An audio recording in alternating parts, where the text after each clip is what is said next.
Originally, I had planned on posting this on Friday, but I had to redo the entire PowerPoint, so I've gotten to it. It is now Sunday, and I will get it to you today so that you can get it accomplished either by Monday or Tuesday. I'll talk about that on Zoom tomorrow.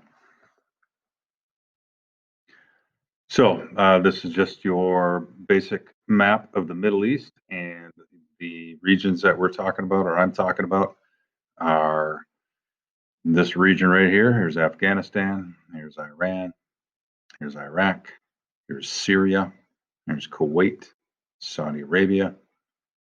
So this region here has been the focus of this 1979 unit.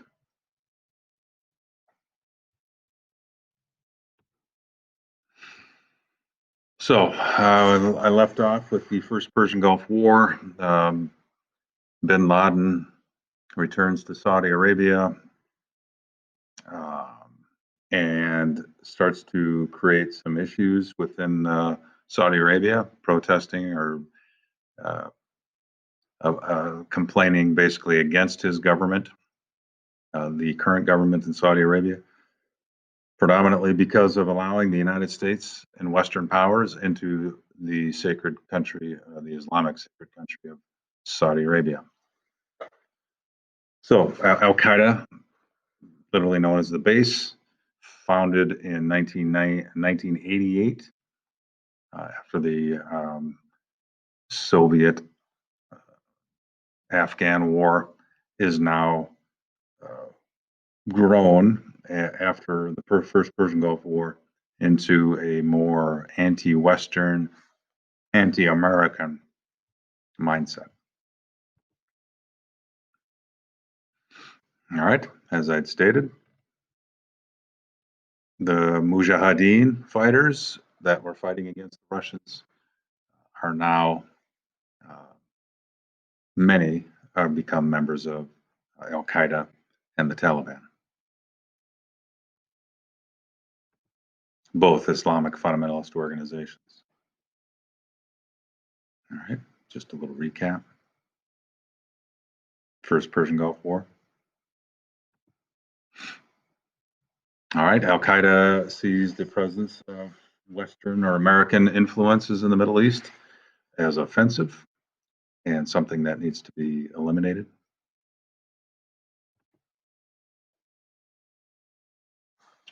Also, the destruction of Israel is a stated goal of jihadists or Al Qaeda operatives. And the term jihad, which really means inner struggle, when I talk about Islamic fundamentalists, well, Islamic fundamentalists want to get back to the fundamentals of the Quran to establish their way of life. But this would be more a term that jihadists or extremists would use to mean holy war. Joe average Muslim would not use the term jihad to mean holy war. It would mean jihad is a struggle, an inner struggle to become a better representative of Allah. The extremists or the jihadists of Islam have taken the term and created their own version of holy war against the non-believers. And the non-believers, of course, would be referred to as infidel, the infidel. And that is a basic tenet of Al Qaeda, that those of the Western beliefs are infidel, and that their jihad is against the infidel.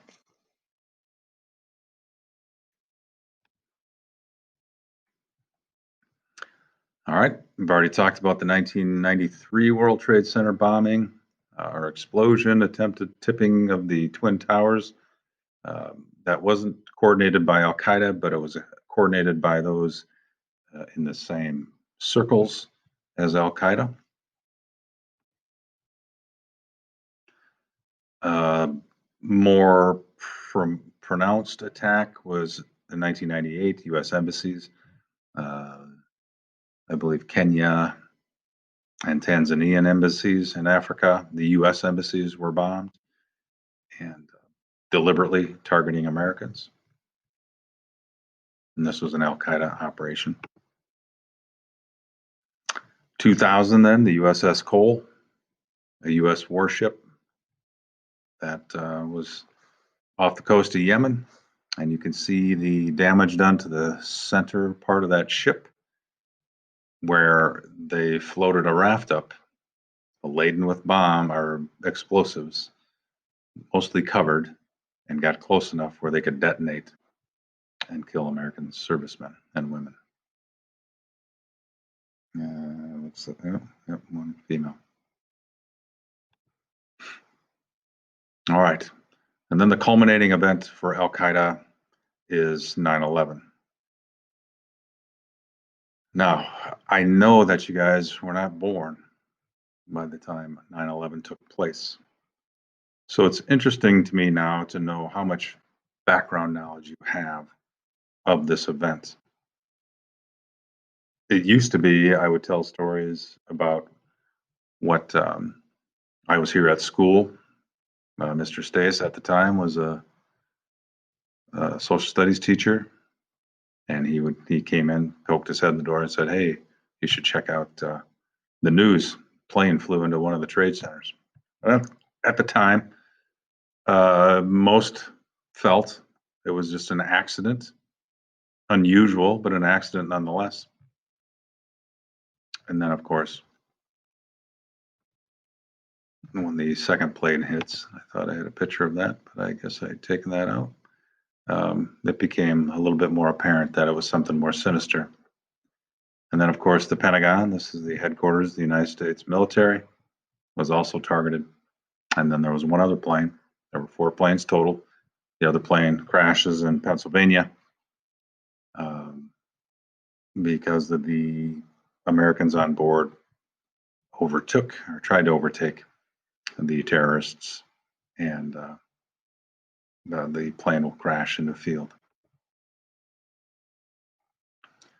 All right, so the story itself, I hope or I believe you're familiar with.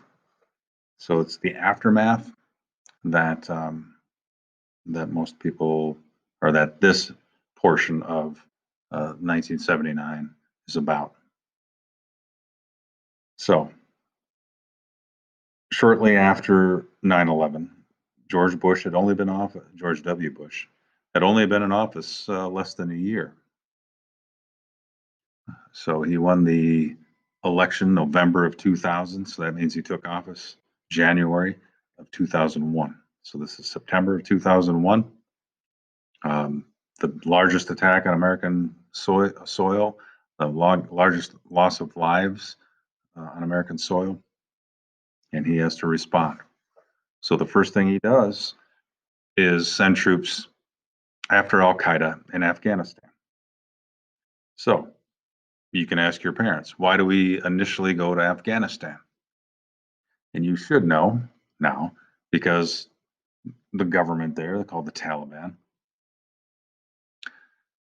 was allowing the terror organization Al Qaeda and other training or terror organizations to use Afghanistan as training bases to train to destroy Western powers. So that's the first place that troops are sent. And we know that Osama bin Laden is now back in Afghanistan after going to Sudan for a series of years, a number of years. He's back in Afghanistan. So ultimately, they're going after Osama bin Laden. All right, after it's all said and done, this is what the military map would look like in this region. So this is after a period of time. So you can see that we still have a lot of bases now in Saudi Arabia, surrounding countries. Here's Iraq, here's Turkey, and here's Afghanistan, where there are dozens and Pakistan. So you can see how much of a presence we have now after the start of our reaction to 9/11. My base, I was in Mazar-e Sharif here in Afghanistan. I've spent my time in Kuwait, so there's a couple of Air Camp Arifjan here in Kuwait. And then, of course, Baghdad, Iraq. I spent a year of my life. So this is the region that I've been very familiar with in the last 15 years.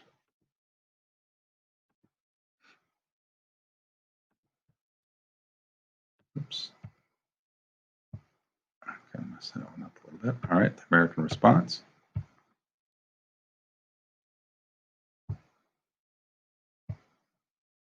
That was a little bit more complex than I had imagined. All right, so I remember this like it was yesterday. That's Colin Powell, who's the Secretary of State under George W. Bush. If that name does not ring a bell, he was also one of the generals from George H.W. Bush's first Persian Gulf War. So he was also a part of the first Persian Gulf War as a general, 4-star, and now he's on, or he's the Secretary of State, so he's in the cabinet of George W. Bush. All right, and you see the first bullet says the U.S. fears Iraq has weapons of mass destruction, of which we know they had them because we sold them some, and they used some chemicals in the Iran-Iraq war. So the fear was that Saddam would reach out to Al Qaeda, and between Al Qaeda and Iran or Iraq, they would combine and potentially get access to some of these chemical weapons, anthrax or chemical. All right, so the United Nations gets involved early. They refuse any type of inspectors, and one thing leads to another. There's a resolution by the United States government that we're going to get involved. All right. Then there's the Bush Doctrine. Any enemy of the U.S., enemies of the U.S. use terrorism as war of ideology against the U.S. So it is the responsibility of the United States to protect itself by promoting democracy where the terrorists are located. And therefore, he believed that it was only right that if this terror organization was influential in Iraq, then we need to do something about it and try to produce more democracies instead of dictators. All right. Just so happens, for those conspiracy theorists, that Iraq is also one of the major oil producers in the world. If you think that that may have had something to do with it, I'm sure it was in the back of their minds. All right, resolutions passed through the House and the Senate. Overwhelmingly passed, you may see. And then the invasion of Iraq begins. Shock and awe, as George Bush liked to call it. All right, in the initial phases, again, we use our technology. Now we even have more advanced technology from the first Persian Gulf War to what some would call the second Persian Gulf War. And that would be 2003, basically, is Iraqi Freedom 1, the first phase of Operation Iraqi Freedom. 2004 is when I arrive in Iraq, and that becomes the insurgency phase. Iraqi Freedom, Operation Iraqi Freedom 2 is where it was relatively, after the initial invasion by U.S. troops in 2003, it was pretty quiet. The Iraqi people, for the most part, supported what we were doing there, but it took those that don't support what we're doing there a little bit of time to recalibrate. and that becomes the insurgency phase. So 2004, I was in Baghdad. I ran a mission down to Babylon. I think I talked about this in the Sunni Shia video lecture. And what we were doing was supporting what's called the Ashura and the Arabin. It's a Shia Muslim celebration that hadn't been allowed under Saddam Hussein. The United States government says they will allow it to take place in Iraq. So we were going to go down there and stage medical assets by those that are going to take this 80-mile pilgrimage from a city called Najaf to Karbala. And we were going to supply medical support, not for the pilgrims, but for the military personnel in the region. Well, that was April of 2004. And when we leave, first of all, when we're at the base in Babylon, it's a coalition base run by the Polish. When we're sitting at that base, suddenly Kiowa helicopters start taking off. Kiowa are these little two-seat attack helicopters that they use in short duration conflict. So they start taking off from the base. So that's kind of a signal to us that, hey, something's going on. The Kiowas are taking off. Shortly after the Kiowas, the Blackhawks start to take off. Blackhawk helicopters, a little larger frame, but used predominantly as military evacuation, casualty evacuation. So the Blackhawks take off. So then we're realizing, oh, this is getting kind of serious. There must be injuries if they're sending the Blackhawks. And then, of course, there'll be the Cobras. Not the Cobras. The Cobras are an old Marine. Well, they do have Cobras in Iraq at the time, but we don't see Cobras taken off. Instead, we see Apaches. And the Apaches are the primary U.S. military war helicopter, attack helicopter. So the Apaches take off. All right, so that's the real deal. So we consolidate our soldiers. We're going to leave a group there, and then we get our small group. Now there's only 2 or 3 vehicles. We have to head back to Baghdad, which is going to take us about 2.5, 3 hours. So we take off, and as we head back, when we get on the main route in Iraq, 3 bridges are going to be blown up. And that right there was basically the beginning of the insurgency phase of the Iraq War. That was Iraqis that don't agree with the United States presence there, and some Iranians that were there, showing their displeasure toward the American military. And that's when things get messy in Iraq between 2004 and 2000, well, really until the end, 2011. 2004 is the beginning of the insurgency. All right, back home, there is support initially, strong support, especially after 9/11, for us to do things. But to go to Iraq, some people understood the correlation between why we're in Afghanistan and now why we're in Iraq as well. Some people didn't necessarily agree that we had to go outside of Afghanistan. Why are we going to Iraq? Are we settling an old score, or are we, pursuing legitimate reasons for escalating this war? All right, so we're coming upon, and then as time went on, under the Bush administration, there was less and less support for our war in Iraq. President Obama, when he runs for office, is opposed to the war, and he's going to use that message eventually to defeat Hillary Clinton in the primaries because she was a pro-war advocate. All right, when President Obama takes office 2008, he is the beneficiary of what was called the surge that was taking place during the President Bush administration.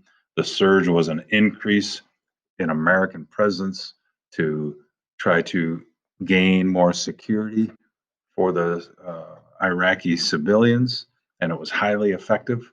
We increased our troop numbers, combat troop numbers, to give more ability to give Iraqis security, because that's really all they wanted, was security from Al Qaeda and some of the organizations that were in the country. When Obama takes office, his plan is basically to start withdrawing troops out of Iraq after the surge was successful, with the eventual withdrawal date in 2011. All right, the cost of the war, still, I mean, we still have soldiers in Iraq to this day, not a lot of combat troops, mostly support elements, special forces also. But you can see 4,487 U.S. soldiers killed, including the former Ellsworth student that was killed when I was actually in country. But I can get to that. I'll get to that story later when we're face to face. 100,000 Iraqi civilians killed, 55,000 insurgents, they estimate. Saddam is going to be removed. He's going to be turned over to the Iraqi government for trial, and he'll be executed. We do establish a democracy or democratic form of government in 2005, and we turn that over to the Iraqis.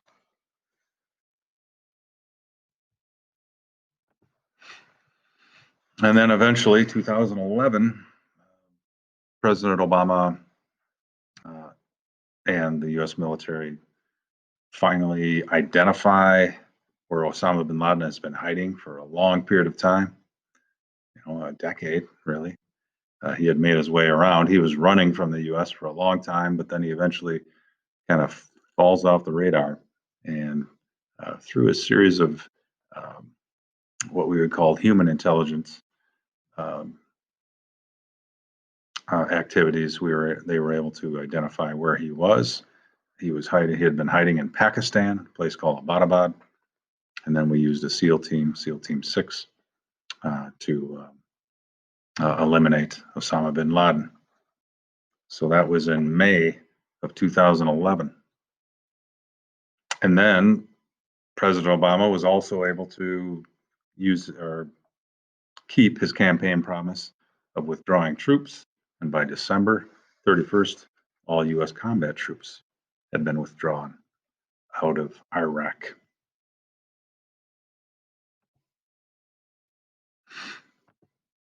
Which leads us to after the Iran-Iraq War, or the Second Persian Gulf War, or Iraqi freedom. So most of you are familiar with ISIS. This is your lifetime where ISIS kind of came to be known. And I'm here to tell you that the gentleman in the middle,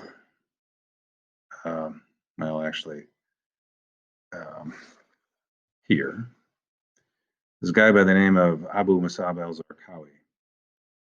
Zarqawi was the leader of what was called Al-Qaeda Iraq. And Zarqawi will be killed by American bomb in 2006. And I was in Iraq in 2004 to 2005. And when I was in Iraq, Zarqawi was the most feared man probably in the world at that time. Zarqawi's network of Al-Qaeda Iraq was brutal, ruthless, and were killers.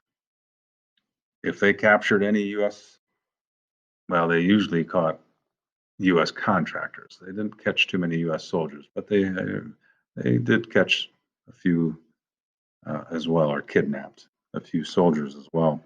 But normally it would be contractors, and they would ask for a high ransom be paid by the U.S. government in order to return their captives. But the United States government has made a policy of not negotiating with terrorists.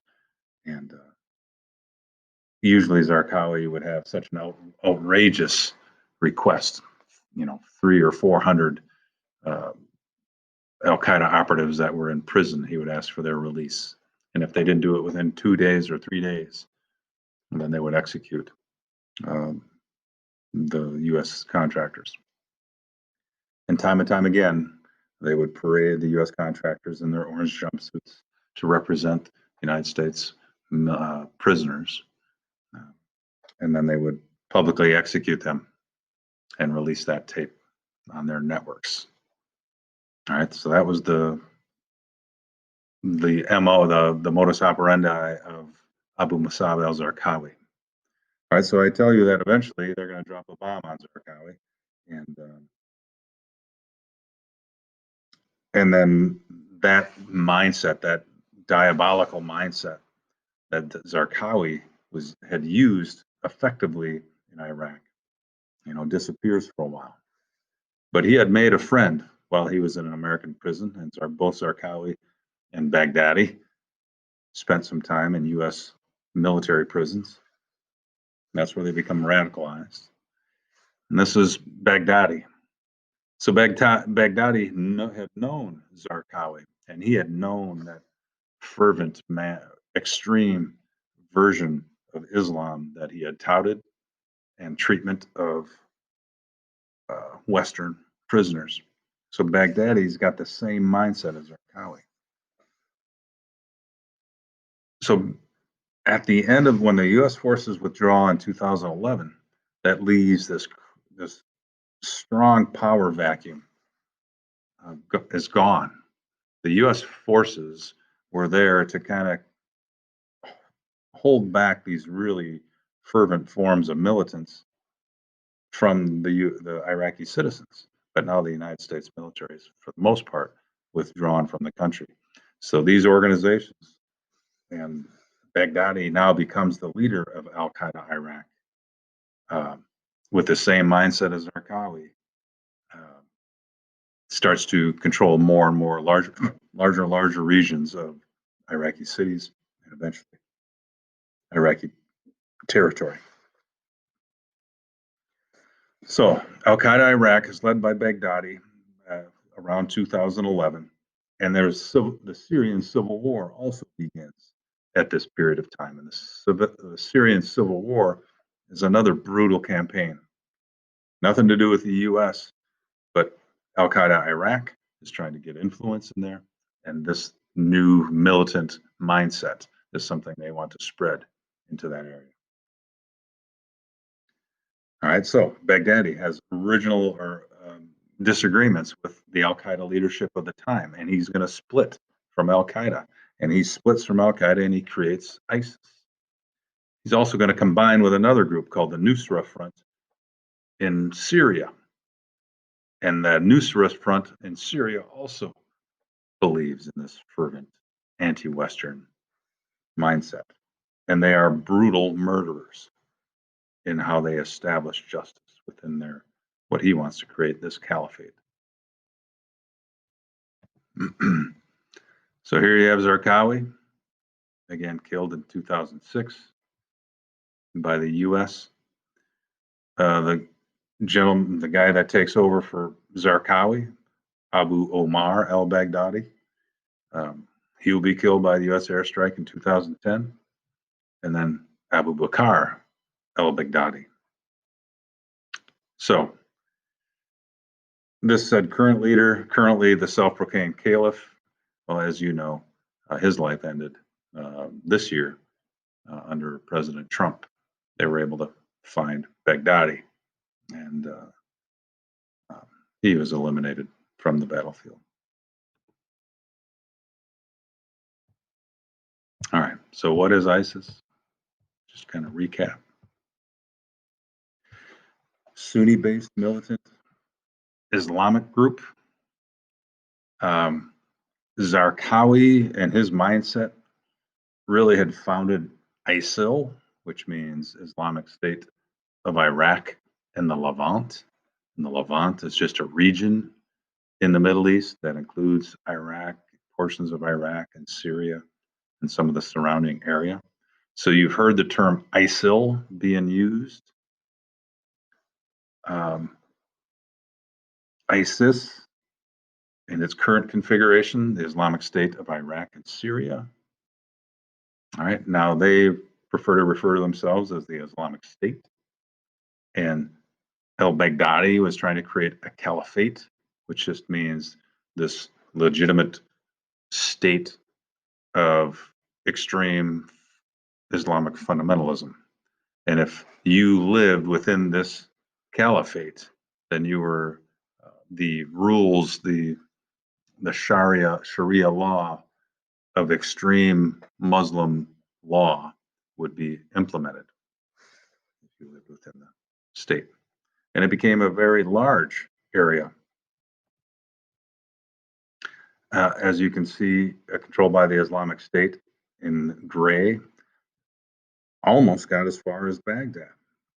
Right? This is kind of at the peak, and all the way up into Syria. So this is a massive tract of property, of land that the Islamic State considered its caliphate. Now, since this time, of course, ISIS has been beaten back, basically back into the Raqqa area where their headquarters is. And there's still conflict going on today against ISIS. There are still struggles to maintain a lot of this territory today. I just returned from Kuwait, a year and a half ago, and we had sent soldiers to Syria, medical soldiers to Syria along the border up here to help with what's going on there, with the missions that we have, some special forces that we have in that area. So it is still a fight with ISIS. Now, President Trump had made it a point to focus on ISIS and try to crush them, and the military has done a commendable job about maintaining pressure on ISIS and reducing them to a smaller number. But the question was, how did they become so powerful so quickly? And that was basically because that region is predominantly Sunni Muslim that they control. All right, the Shia were the predominant in Iraq anyway, and in Syria really. It's mostly Shia, but there are a large sects of Sunni in that area. So ISIS kind of promoted themselves toward the Sunnis. So the people there are more likely to support ISIS than the Shia government, because remember, Iraq, we implemented a democratic government in Iraq, and they held elections. And then the Shia, of course, are going to control the majority of the government of Iraq. And the same goes true in Syria. There's a large Shia population in there, so this ISIS Sunni organization appeals to those Sunni Muslims. All right, and the U.S. military is currently supporting operations there. Again, we don't have ground troops there, but we have air assets and other assets in Iraq and Syria. All right, then we get to Donald Trump. The Trump administration was going to get tough on ISIS in the Middle East, and he was able to order the capture. Well, they had him cornered anyway, Baghdadi, but he had a suicide vest on and detonated. So they did eliminate Baghdadi. There has been a replacement to Baghdadi that we haven't heard much from in the recent years or the recent months. So that was October of 2019. when they eliminated Baghdadi. Okay, I think that'll wrap it up. Try to keep it under a half hour. We'll see how I do.